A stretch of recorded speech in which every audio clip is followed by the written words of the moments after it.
नमस्कार दोस्तों, आपका स्वागत है हमारे YouTube चैनल फार्मा लेक्चर्स में। आज हम पढ़ेंगे थिक्सोट्रॉपी के बारे में, जो कि फिजिकल फार्मास्यूटिक्स 2 की यूनिट नंबर 2 का टॉपिक है। तो आइए समझते हैं थिक्सोट्रॉपी होता क्या है। थिक्सोट्रॉपी एक ऐसी प्रॉपर्टी होती है जो कि नॉन न्यूटोनियन फ्लूइड्स, यानी कि वो फ्लूइड्स जो न्यूटन्स लॉ को फॉलो नहीं करते, वो शो करते हैं।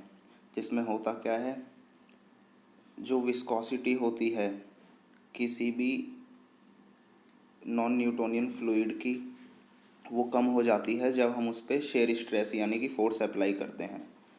मतलब थिक्सोट्रॉपी एक ऐसी प्रॉपर्टी हो गई जिसमें नॉन न्यूटोनियन फ्लूइड्स की जो विस्कोसिटी होती है वो कम हो जाती है जब हम उस पर फोर्स अप्लाई करते हैं, यानी कि शेयर स्ट्रेस अप्लाई करते हैं। और जब हम शेयर स्ट्रेस कम कर देते हैं तो वो वापस से अपनी उसी स्टेट में आ जाती है, यानी कि फिर से विस्कोसिटी बढ़ जाती है। The longer the fluid undergo shear stress the lower it's viscosity. मतलब जितना ज़्यादा हम शेयर स्ट्रेस अप्लाई करेंगे नॉन न्यूटोनियन फ्लूइड्स पे, उसकी विस्कोसिटी उतनी ही कम होगी। और अगर शेयर स्ट्रेस को हम कम कर देंगे तो विस्कोसिटी बढ़ जाएगी।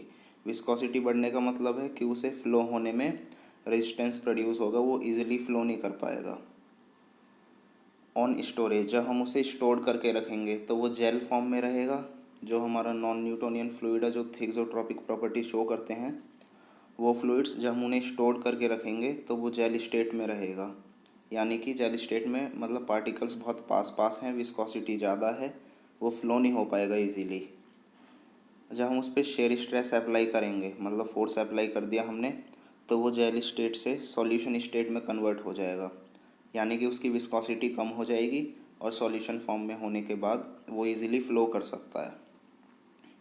यहाँ पे ग्राफ देख लेते हैं शेयर स्ट्रेस और विस्कोसिटी के बीच में। हमें पता है अगर हम शेयर स्ट्रेस बढ़ाएंगे तो थिक्सोट्रॉपिक मटेरियल्स की विस्कोसिटी कम होगी, और अगर शेयर स्ट्रेस को कम करेंगे तो विस्कोसिटी फिर से बढ़ जाएगी। आप ये ग्राफ देख सकते हैं, यहाँ पे हमने शेयर स्ट्रेस जब इंक्रीज़ किया, इस साइड शेयर स्ट्रेस इंक्रीज़ होगा और अगर विस्कोसिटी ऊपर ग्राफ जाएगा तो विस्कोसिटी इंक्रीज़ होगी, नीचे ग्राफ आएगा तो विस्कोसिटी डिक्रीज़ होगी। तो जब हम शेयर स्ट्रेस बढ़ा रहे हैं, ये हमने शेयर स्ट्रेस बढ़ाया, इस साइड एक्स एक्सिस पे शेयर स्ट्रेस लिया है, वाई एक्सिस पे विस्कोसिटी है। जब हमने शेयर स्ट्रेस को बढ़ाया तो विस्कोसिटी कम हुई, क्योंकि पहले विस्कोसिटी ए पॉइंट पे थी, अब आ गई है डी पॉइंट पे यहाँ। तो विस्कोसिटी में इतना चेंज आ गया, विस्कोसिटी इतनी कम हो गई जब हमने शेयर स्ट्रेस बढ़ाया। फिर जब हमने बी पॉइंट से सी पॉइंट पे शेयर स्ट्रेस को कम किया, शेयर स्ट्रेस को हमने बी पॉइंट से सी पॉइंट मतलब यहाँ तक कम कर दिया, इतना शेयर स्ट्रेस कम किया तो विस्कोसिटी बढ़ गई, यहाँ से यहाँ तक पहुँच गई।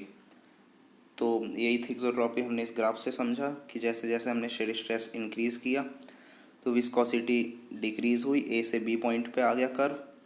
और जब हमने शेयर स्ट्रेस को कम किया तो विस्कोसिटी इंक्रीज़ हुई, यानी कि रेजिस्टेंस प्रोड्यूस हुआ हमारे नॉन न्यूटोनियन फ्लूइड को फ्लो होने में। अभी एक दूसरा ग्राफ है जिसमें ग्राफ बनाया हमने शेयर स्ट्रेस जो कि एक्स एक्सिस पे है और रेट ऑफ शेयर स्ट्रेन जो कि वाई एक्सिस पे है। तो यहाँ देखा जा सकता है स्यूडो प्लास्टिक फ्लूइड्स और प्लास्टिक फ्लूइड्स दोनों के लिए सेम ही कर्व है, पर स्यूडो प्लास्टिक फ्लूइड्स के लिए जो कर्व है वो ओरिजिन से स्टार्ट है, और जो प्लास्टिक फ्लूइड्स हैं उनके लिए जो कर्व है वो एक्स एक्सिस से थोड़ा आगे से स्टार्ट है। जो स्यूडो प्लास्टिक फ्लूइड्स हैं उनमें जब हमने शेयर स्ट्रेस को इंक्रीज़ किया तो रेट ऑफ शेयर स्ट्रेन भी इंक्रीज़ हुआ, और जब शेयर स्ट्रेस को हमने डिक्रीज़ किया तो रेट ऑफ शेयर स्ट्रेन भी डिक्रीज़ हुआ। उसी तरह प्लास्टिक फ्लूइड्स में भी शेयर स्ट्रेस इंक्रीज़ करेंगे, rate of shear strain increase होगा, शेयर स्ट्रेस डिक्रीज़ करेंगे तो रेट ऑफ शेयर स्ट्रेन भी डिक्रीज़ होगा। बस इनमें डिफरेंस ये है कि जो हमारा स्यूडो प्लास्टिक सिस्टम्स के लिए जो ग्राफ है वो ओरिजिन से स्टार्ट है, और प्लास्टिक सिस्टम्स के लिए एक्स एक्सिस से स्टार्ट है। बस ये डिफरेंस है इसमें। नेक्स्ट है मेज़रमेंट ऑफ थिक्सोट्रॉपी। थिक्सोट्रॉपी को मेज़र करने के दो मेथड्स होते हैं। पहला होता है measurement of structural breakdown due to increase rate of shear. जब हम शेयर स्ट्रेस अप्लाई करेंगे किसी भी थिक्सोट्रॉपिक मटेरियल पे, तो फोर्स अप्लाई करने की वजह से उसका जो स्ट्रक्चर है वो ब्रेक डाउन हो सकता है, तो उसी का मेज़रमेंट करके हम डिटरमाइन कर सकते हैं थिक्सोट्रॉपी। दूसरा है measurement of structural breakdown with time at constant rate of share. Measurement of, ये जो हमारा दूसरा मेथड है, इसमें हम टाइम मेज़र करेंगे कि कितने टाइम में जो हमारा थिक्सोट्रॉपिक मटेरियल है उसके स्ट्रक्चर का ब्रेकडाउन हुआ, और जो शेयर है हमारा, मतलब जो शेयर स्ट्रेस है, उसे एक कांस्टेंट रेट पे रखेंगे, उसे ना इंक्रीज़ करेंगे, चेंज नहीं करेंगे, कांस्टेंट रेट पे रखना है उसे। नेक्स्ट है थिक्सोट्रॉपी इन फॉर्मुलेशन। जो थिक्सोट्रॉपी की प्रॉपर्टी होती है वो बहुत इंपॉर्टेंट प्रॉपर्टी होती है फार्मास्यूटिकल सिस्टम्स में, मेनली लिक्विड फार्मास्यूटिकल सिस्टम्स में, सस्पेंशंस, इमल्शंस, इन सब की बात करें तो जो ये सस्पेंशंस होते हैं, सस्पेंशंस की स्टेबिलिटी डिपेंड करती है उनकी थिक्सोट्रॉपी की प्रॉपर्टी पे। जितनी ज़्यादा थिक्सोट्रॉपी शो करेगा हमारा कोई भी सस्पेंशन, उसका सेडिमेंटेशन रेट उतना ही कम होगा। और सेडिमेंटेशन हमें पता है, जिसमें जो डिस्पर्स्ड फेज के पार्टिकल्स होते हैं वो नीचे बेस पे सेटल डाउन हो जाते हैं और फ्लॉक्स फॉर्म कर लेते हैं, जिसकी वजह से यूनिफॉर्मिलिटी नहीं रहती हमारे डोसेज फॉर्म में और हमारे प्रिपरेशन में, और वो अनस्टेबल हो जाता है। और थिक्सोट्रॉपी हमें पता है कि वो जेल स्टेट में तो रहेगा हमारा प्रिपरेशन, पर जब हम उसे शेक करेंगे, थोड़ा सा भी उस पर शेयर स्ट्रेस अप्लाई करेंगे, तो वो फिर से सॉल्यूशन स्टेट में आ जाएगा। तो अगर थिक्सोट्रॉपी की प्रॉपर्टी शो करे हमारा सस्पेंशन, तो उसका सेडिमेंटेशन रेट कम होगा और उसकी स्टेबिलिटी ज़्यादा हो जाएगी। ऐसा ही इमल्शंस के केस में, लोशंस और क्रीम्स के केस में भी होता है। नेक्स्ट है pharmaceutical applications of thixotropy. Thixotropy useful होती है सस्पेंशंस और इमल्शंस को फॉर्मुलेट करने के लिए, उनकी स्टेबिलिटी के लिए। जो रेट है एब्जॉर्प्शन का किसी भी सस्पेंशन में,